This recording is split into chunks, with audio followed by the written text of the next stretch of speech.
Assalamualaikum warahmatullahi wabarakatuh. Di sini kami tim 4 akan mempresentasikan tentang demokrasi dan demokratisasi.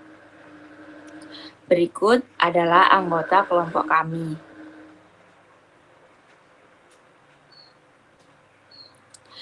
Demokrasi sendiri mempunyai arti demos dan kratos yang berasal dari bahasa Yunani.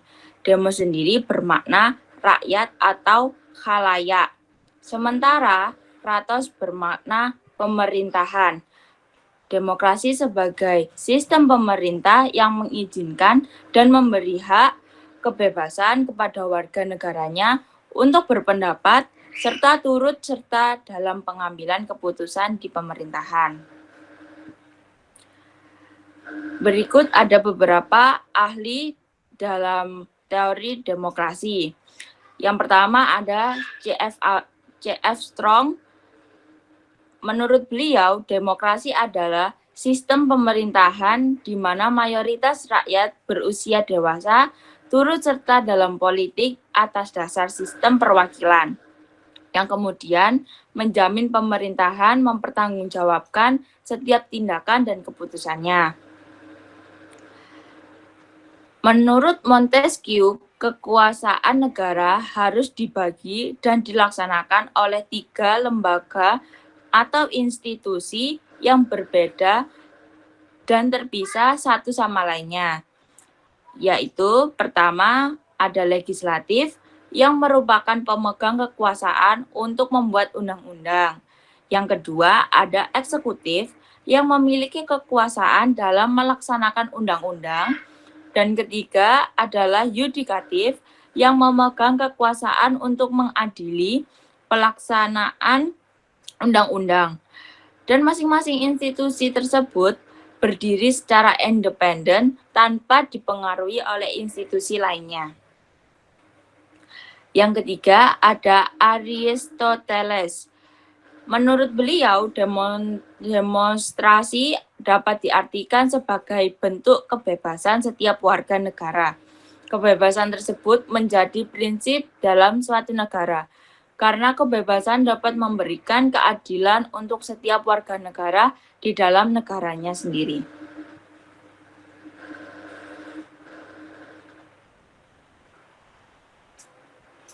Berikutnya yaitu demokrasi menurut ahli, yang nomor 3, Abraham Lincoln. Demokrasi menurut Abraham Lincoln adalah sebuah hal yang didasari oleh rakyat.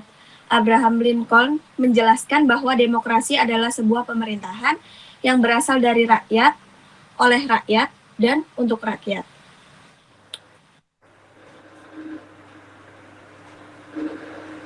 Selanjutnya, sejarah singkat demokrasi di dunia. Gagasan demokrasi sebagai sistem pemerintahan berasal dari kebudayaan Yunani. Dengan sistem tersebut, rakyat akan terlibat langsung dalam pengambilan keputusan yang berkaitan dengan keberlangsungan sebuah negara. Dalam buku berjudul Truth of Democracy yang ditulis oleh Walter A. McDougall, terdapat sejarah pergolakan demokrasi yang terjadi di Amerika Serikat pada tahun 1829 hingga 1877.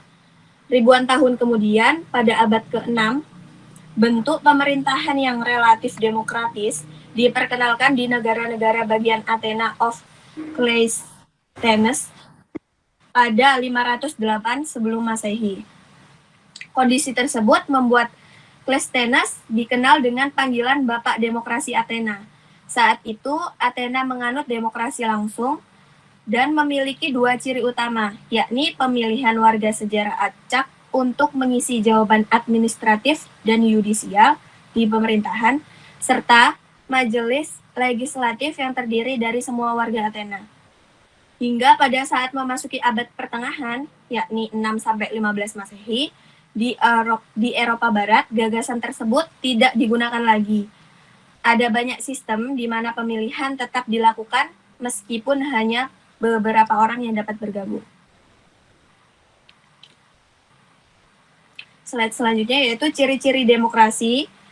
Demokrasi dilakukan agar kebutuhan masyarakat umum dapat terpenuhi. Pengambilan kebijakan negara demokrasi tergantung pada keinginan dan aspirasi rakyat secara umum. Dengan menentukan kebijakan sesuai dengan keinginan masyarakat, dalam suatu negara demokrasi akan tercipta kepuasan rakyat. Sebuah negara sendiri dikatakan telah menerapkan sistem demokrasi jika telah memenuhi ciri-ciri berikut ini. 1. Yaitu memiliki perwakilan rakyat. Maksudnya memiliki perwakilan rakyat yaitu di Indonesia itu memiliki lembaga legislatif bernama Dewan Perwakilan Rakyat atau biasa disebut dengan DPR yang telah dipilih melalui pemilihan umum sehingga urusan negara, kekuasaan, serta kedaulatan rakyat yang kemudian diwakilkan melalui anggota DPR ini. Jadi demokrasi ini memiliki ciri-ciri yaitu tadi memiliki perwakilan rakyat yang disebut dengan DPR. Yang nomor 2, menyelenggarakan pemilihan umum. Yang dimaksud menyelenggarakan pemilihan umum yaitu pesta rakyat harus digelar secara berkala sehingga kemudian terpilih perwakilan atau pemimpin untuk menjalankan roda pemerintahan. Yang nomor 3, keputusan berlandaskan aspirasi dan kepentingan warga negara. Seluruh keputusan yang ditetapkan oleh pemerintah berlandaskan kepada aspirasi dan kepentingan warga negaranya, dan bukan semata-mata kepentingan pribadi atau kelompok belaka. Hal ini sekaligus mencegah praktek korupsi yang merajalela. Jadi maksudnya di sini keputusan yang berlandaskan aspirasi dan kepentingan warga negara, semua keputusan pemerintah itu tuh didasarkan atas kepentingan negaranya sendiri, bukan hanya atas kepentingan masyarakat, bukan hanya atas kepentingan pemerintah saja dan kelompok tertentu, golongan tertentu, tapi atas kepentingan semua warga negara. Yang nomor 4, menerapkan ciri konstitusional.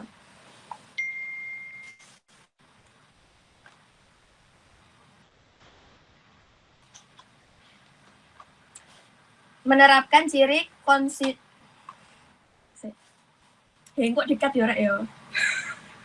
Yang nomor 3, menerapkan ciri konstitusional. Hal ini berkaitan dengan kehendak, kepentingan, atau kekuasaan rakyat, di mana hal tersebut juga tercantum dalam penetapan hukum atau undang-undang. Hukum yang tercipta pun harus diterapkan dengan seadil-adilnya. Yang terakhir yaitu terdapat sistem kepartaian. Yang dimaksud terdapat sistem kepartaian yaitu partai merupakan sarana atau media untuk menjelaskan sistem demokrasi. Dengan adanya partai, rakyat juga dapat dipilih sebagai wakil rakyat yang berfungsi menjadi penerus aspirasi. Dengan tujuannya yaitu agar pemerintah dapat mewujudkan keinginan rakyat. Sekaligus, wakil rakyat dapat mengontrol kerja pemerintahan. Jika terjadi penyimpangan, wakil rakyat kemudian dapat mengambil tindakan hukum.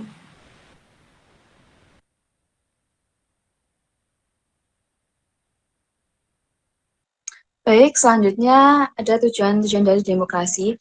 Yang pertama yaitu kebebasan berpendapat. Dalam hal ini, negara demokrasi ini memberikan wadah untuk masyarakat bebas menyampaikan aspirasi dan ekspresi mereka. Karena hak dasar dilakukan ini dengan cara terbuka. Ini dilakukan untuk mengatasi adanya masalah sosial yang biasanya belum terwujud. Selain itu, hal ini juga menjadi fundamental bagi negara demokrasi sendiri. Yang kedua, menciptakan keamanan dan ketertiban.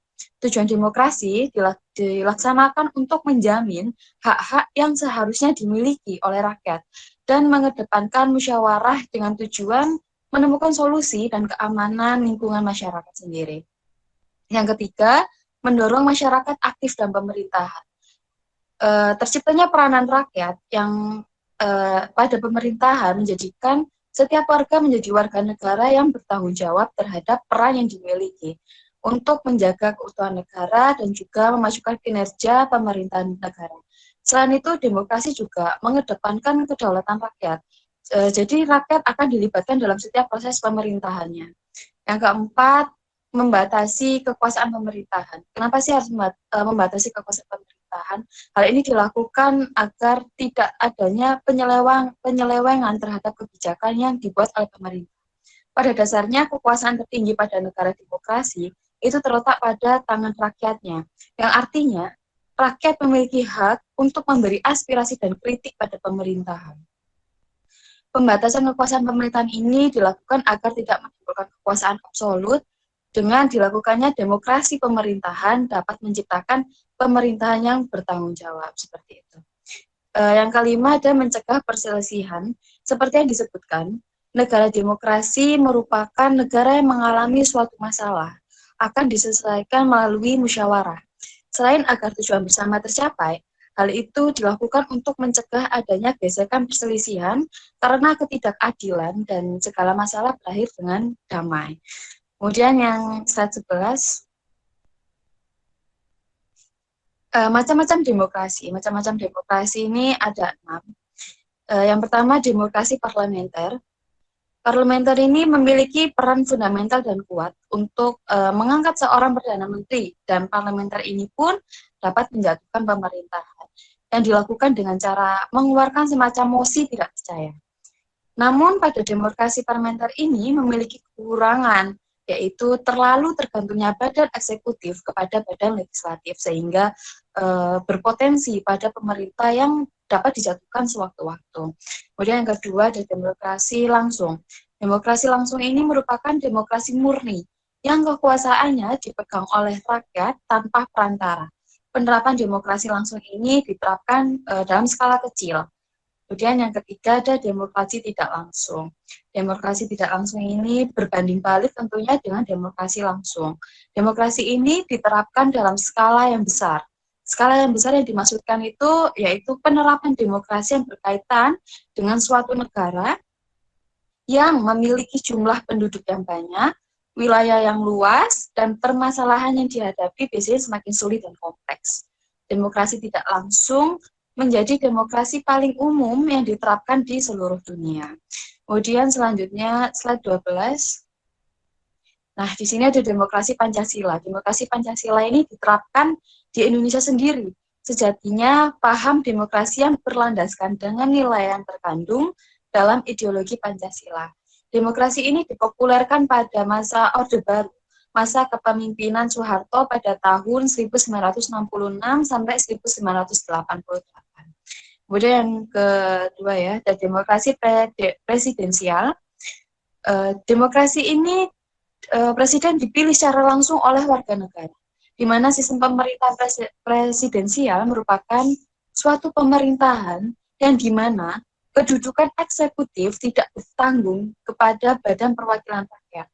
Dengan kata lain seperti kekuasaan eksekutif ini berada di luar pengawasan langsung parlemen. Yang ketiga ada demokrasi liberal. Demokrasi liberal ini menggunakan sistem politik dengan paham memberikan kebebasan kepada individu. Dalam hal ini demokrasi liberal ini dalam mengambil sebuah keputusan akan diambil melalui keputusan mayoritas untuk menghindari pelanggaran hak-hak setiap individu dan juga dari kebijakan yang sudah dibuat. Kemudian selanjutnya di slide 13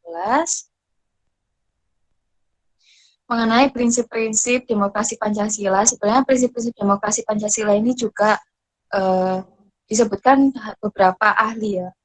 Yang di sini kita mengambil 4 prinsip ini. Yang pertama ada keseimbangan antara hak dan kewajiban.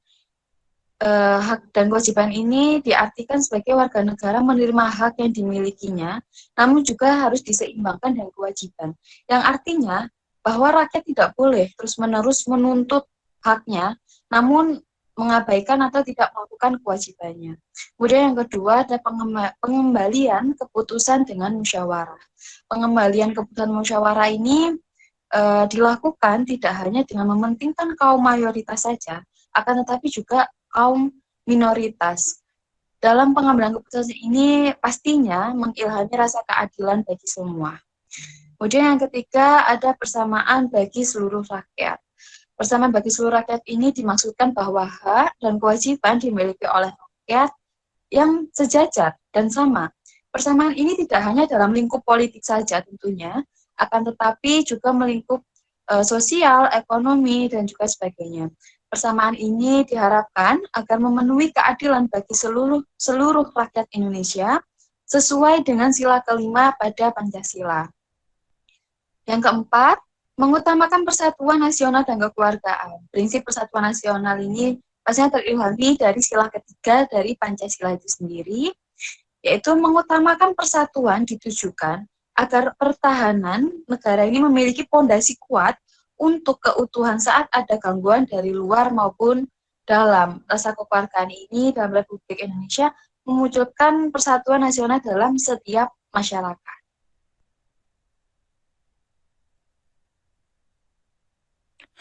Selanjutnya ada contoh sikap demokrasi. Sikap demokrasi sendiri bisa kita temukan di kehidupan kita sehari-hari. Ada di lingkungan masyarakat, sekolah, bahkan sampai lingkungan keluarga. Beberapa contohnya adalah semua anggota keluarga berhak menyampaikan kritik dan saran, bermusyawarah untuk menyelesaikan masalah, mendahulukan kepentingan bersama di atas kepentingan pribadi, menyuarakan aspirasi demi kepentingan umum, dan menghargai pendapat orang lain.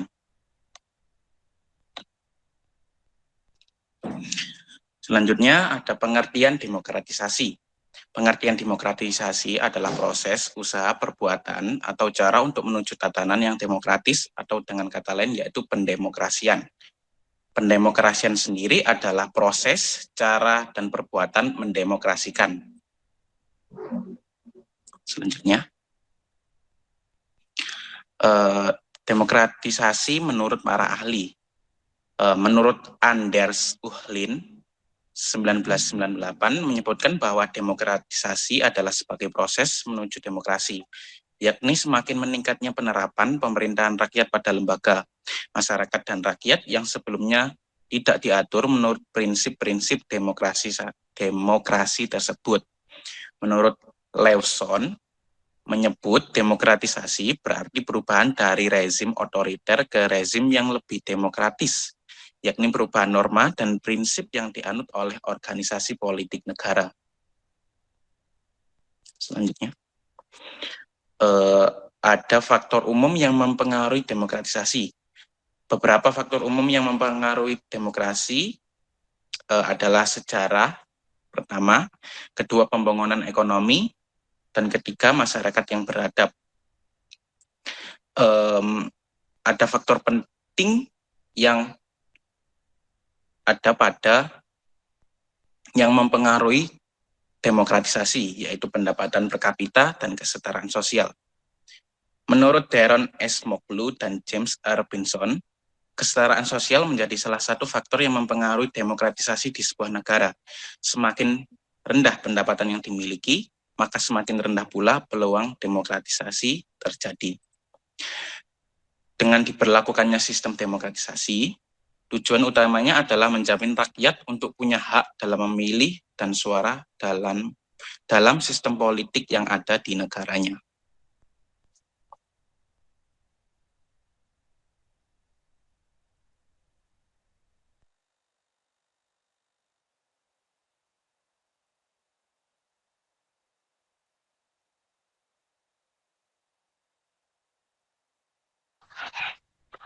Selanjutnya, perbedaan demokrasi dan demokratisasi.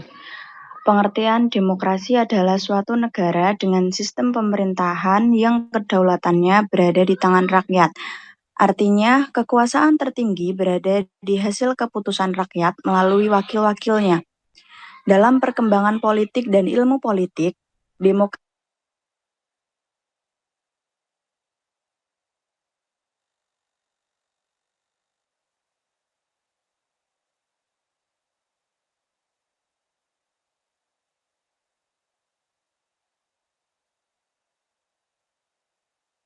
di demokrasi atau dengan kata lain pendemokrasian. Demokratisasi umumnya diawali dengan adanya liberalisasi atau kebebasan rakyat dalam kegiatan organisasi, kebebasan mengeluarkan pendapat, serta mulai berkembang terhadap pluralisme atau keragaman. Walaupun demikian, nilai-nilai demokrasi belum diterapkan secara utuh karena masih ada pembatasan atas sebagian hak rakyat. Oleh karena itu, dukungan seluruh rakyat terhadap demokratisasi akan sangat menentukan keberhasilan proses tersebut. Selanjutnya,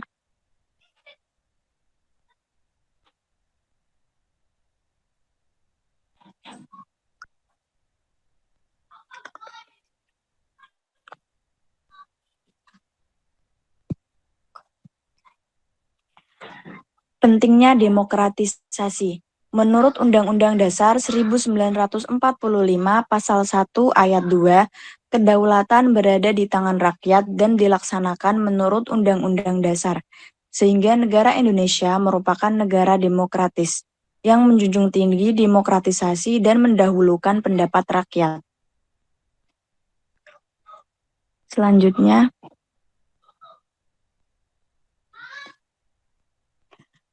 contoh demokratisasi di negara Indonesia adalah negara demokrasi yang menganut pemahaman tentang kekuasaan tertinggi berada di tangan rakyat. Adanya demokratisasi ini membuat rakyat bisa ikut serta dalam kegiatan politik yang ada di dalam suatu negara. Contohnya seperti masyarakat mengikuti demokrasi secara langsung, yaitu dengan cara ikut serta dalam pemilu atau pilkada. Selanjutnya,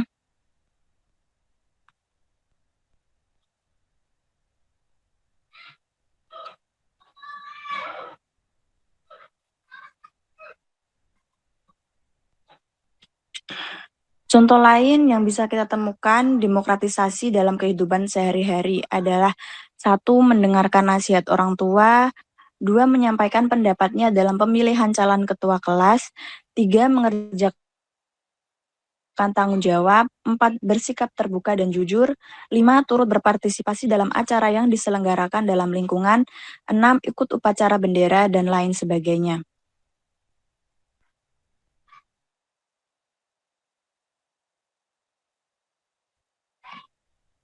Sekian presentasi dari kelompok 4. Mohon maaf bila ada kesalahan kata. Wassalamualaikum warahmatullahi wabarakatuh.